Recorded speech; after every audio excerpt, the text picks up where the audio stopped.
ఈరోజు మా ఇంట్లో లంచ్ రెసిపీస్ ఏంటో చూసేద్దాం రండి. ఈ వంకాయతోటి వెరైటీగా పచ్చడి మీకు తెలుసో తెలియదో అని చూపించేస్తున్నాను. మరి మీరు కూడా చూసేసేయండి.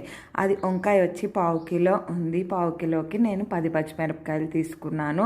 ఇవి అంత కారము లేవు, అంత అని నార్మల్గా కూడా లేవు పచ్చిమిరపకాయలు, అందుకని 10 తీసుకున్నాను. వంకాయ అయితే పుచ్చుందో లేదో చూసుకోవాలి. వంకాయకి ముందుగా ఘాట్లు పెట్టుకుంటే మొత్తం లోపల కూడా కాలుతుంది.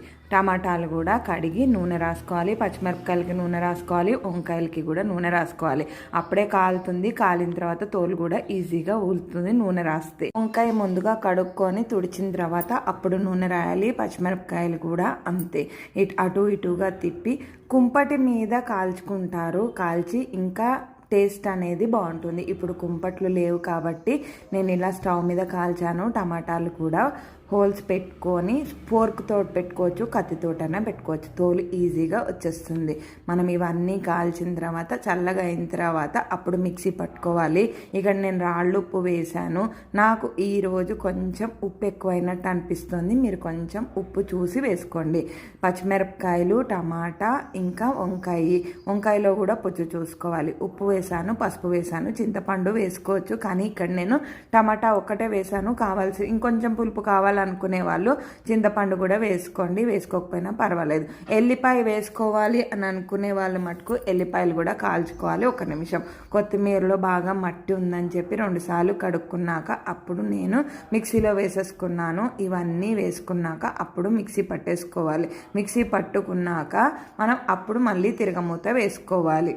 రోట్లో కూడా చేసుకోవచ్చు. రోట్లో చేసుకోవడానికి టైం లేదు. ఈరోజు హనుమాన్ చాలీసా ఉంది, వెళ్ళడానికని రెడీ అవుతున్నాను. ఇంకా మిక్సీ చేసి తీసుకొచ్చేసాను.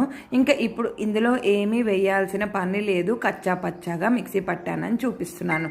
బాండీ పెట్టుకొని నూనె వేసుకోవాలి. నూనె వేసుకున్నాక కొంచెం నూనె ఎక్కువగానే పడుతుంది. ఆవాలు, మెంతులు, ఇంగువ మట్టుకే వేసుకున్నాను. వేసుకోవాలనుకునే వాళ్ళు మినప్పప్పు, శనగపప్పు కూడా వేసుకోవచ్చు. ఈ తిరగమూతని మనము బాండీలోది మిక్సీలోకి ట్రాన్స్ఫర్ చేయొద్దు. మిక్సీలోదే ఇందులోకి వేసుకుంటే 1-2 నిమిషాలు ఉంచి పచ్చివాసన ఏమన్నా ఉంటుందేమో అని ఎవరికైనా డౌట్ ఉంటుందని నేను ఇలా చూపిస్తున్నాను. సరిగ్గా కాల్చుకుంటే మటుకు పచ్చివాసన అనేది ఏది కూడా ఉండదు. ఇలా వెరైటీగా వంకాయ పచ్చడి చేసుకోండి. చాలా చాలా బాగుంటుంది. జ్వరం వచ్చినప్పుడు కానీ లేదు మామూలుగా కూడా ఇలా చేసుకొని తింటే చాలా బాగుంటుంది. ఒకసారి ట్రై చేయండి. వంకాయ బజ్జీ అంటారు. ఈ బజ్జీని మనకి ఇప్పుడు దొరుకుతుంది. నేను తీసుకొచ్చింది 1/2 కిలో అని చెప్పాను కదా. ఈరోజు ఇది ఒక్కటే కాదు, పప్పు చేశాను, అన్నము, పచ్చడి, మజ్జిగ. బాయ్ మరి.